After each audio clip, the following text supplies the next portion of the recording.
As Ukraine commemorates 2 years since Vladimir Putin invaded, President Zelenskyy told reporters tonight delays of weapons and ammunition from allies, including the United States, are costing Ukrainian lives, saying 31,000 of his troops have been killed so far in the war, his first update of the death toll in a year. President Zelenskyy said Russian troops are taking advantage of Ukraine's lack of supplies with a new offensive, which he expects will intensify over the next 2 months. I met up with the president in our 5th conversation since the war began. The president began by saying Ukraine has no choice but to keep fighting because the cost of losing to President Putin is everything. If he will break defending lines, he will destroy all the cities. He doesn't need anything, any Ukrainian culture. He will destroy it. Architecture, museums, schools, universities, people.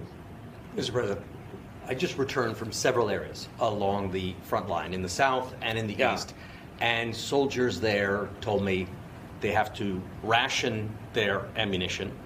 What happens to your country if this American aid doesn't arrive?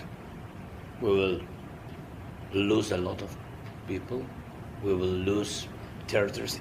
If to give us strong package in one time, our steps will be more strong on the battlefield. Do you think the United States wants Ukraine to win this war?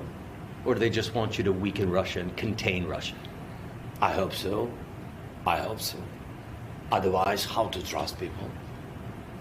It's so difficult to live without any trust. So we count on our partners.